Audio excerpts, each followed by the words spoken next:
I can feel it coming the minute Henry grabs my leash, that extra bounce in his step as he says, "Ready, Frank? We're going to the beach."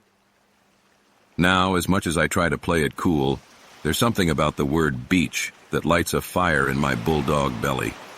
The beach means endless sand, strange smells, and best of all, freedom. Well, as much freedom as you get on a leash in Brooklyn. Henry opens the car door and I bound out, my paws hitting the sand like I'm some kind of four-legged beach conqueror. The sand's warm, gritty texture presses against my paw pads. Not to be dramatic, but it's kind of like stepping onto my own kingdom, a little paradise reserved just for Frank and his adoring subjects, also known as everyone else on the beach.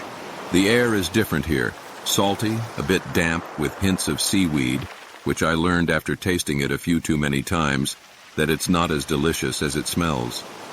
There's also that terrifying sound, the ocean. You'd think that after months of beach outings with Henry, I'd have come to terms with the whole waves crashing thing, but nope. Every time they rush toward me, I'm convinced they're out to get me. It's as if they've been lying in wait, building up all that energy just to pounce on poor, unsuspecting Frank.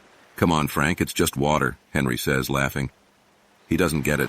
Sure, he's taller, but it's not like he's the one staring down an entire wall of moving water.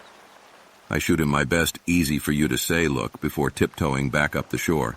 If there's one thing I can't stand more than the waves, it's those beady-eyed little sky demons that Henry calls seagulls.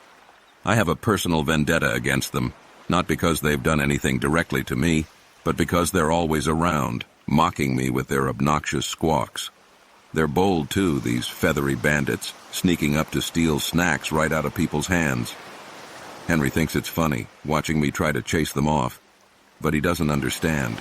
They're ruining my beach experience. "Frank, they're just birds," he laughs as I bark at them, practically leaping in their direction. I'd get one, too, if it weren't for this darn leash. The moment I get a running start, they're up in the air, just out of reach, looking down at me like I'm some kind of ground-dwelling peasant. I can practically hear their little birdie laughs, but every so often, just for a split second, I feel like I could catch one. And let me tell you, if that day ever comes, those seagulls are going to regret every squawk they've ever thrown my way. The beach isn't just a place for me and Henry. It's where all my buddies show up, too. There's Rocky, the scrappy Jack Russell who thinks he owns the beach. He doesn't, but I let him think he does. And then there's Lola, the golden retriever who loves everyone and everything. Rocky's a bit of a hothead, always challenging me to little races along the shore. He doesn't understand that I have a bulldog physique, which is definitely not built for speed. But hey, I humor him, chugging along in the sand while he darts around like some hyperactive sand flea. Lola's different. She's more into the whole frolicking in the waves thing, which in my opinion is just asking for trouble. Once she tried to get me to join her, bounding in and out of the water, barking at me to come play. I inched toward the shore, considering it for a second, until another wave crashed down, reminding me why I steer clear of the water. She laughed, gave me a gentle nudge, and trotted back out as if the waves were just another part of the game. "Come on, Frank, you can do it!" Henry cheers from behind, filming me on his phone as if he's witnessing some epic life moment. Maybe for him, but for me, it's more like survival. Now let me tell you about the time I met my first crab. Oh, you'd think it was a cute little creature, something out of a cartoon or whatever. But no, this crab had claws of steel, and it was not interested in making friends. I was minding my own business, sniffing the sand, when I spotted it, a small moving rock, or so I thought. I approached, ready to claim it as my own. Then, snap. This crusty little character lunged at me with its pincers, and let me tell you, I nearly jumped out of my skin. Henry, of course, found this hilarious. "Frank, you're afraid of a crab?" he snickered, pulling out his phone to capture my big encounter.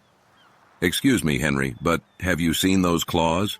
They're like mini scissors, and I'm just not about that life." I gave the crab my best warning bark, a good solid woof to show him who's boss, and backed away, glaring at it from a safe distance. Since that day, I keep an eye out for anything scuttling along the shore. You never know what's lurking down there, ready to surprise you. Henry thinks it's funny, but hey, it's my dignity on the line here. Oh, the smells. If there's one thing I adore about the beach, it's the nose full of every imaginable scent. I'm talking salt water, rotting seaweed, some fish that's seen better days, and every possible snack someone left behind in the sand. To Henry, it probably all smells the same.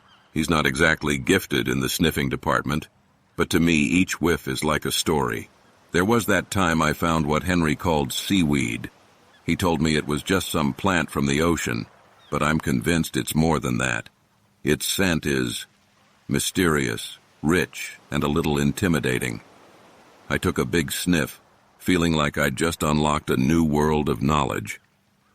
Henry tried to pull me away, but no. I needed a few extra seconds to really understand this beach relic. I love the snacks best, though. Chips, maybe a bit of sandwich, or even a forgotten hot dog bun. I find these treasures half buried in the sand like they were put there just for me. Henry doesn't let me keep most of them, but every once in a while he lets me savor a crumb or two. I think he understands the importance of these little moments. Then there was the time we stayed late for a bonfire night. I didn't know what a bonfire was, but I quickly learned that it's a giant stick pile that humans light on fire for fun. Seems risky if you ask me, but hey, humans are a strange bunch. Henry and I sat around with his friends, and I positioned myself close to the fire, just enough to feel the warmth, but far enough that my fur wouldn't singe. There was laughter, marshmallows, though Henry didn't let me have any, unfair if you ask me, and lots of people giving me head scratches.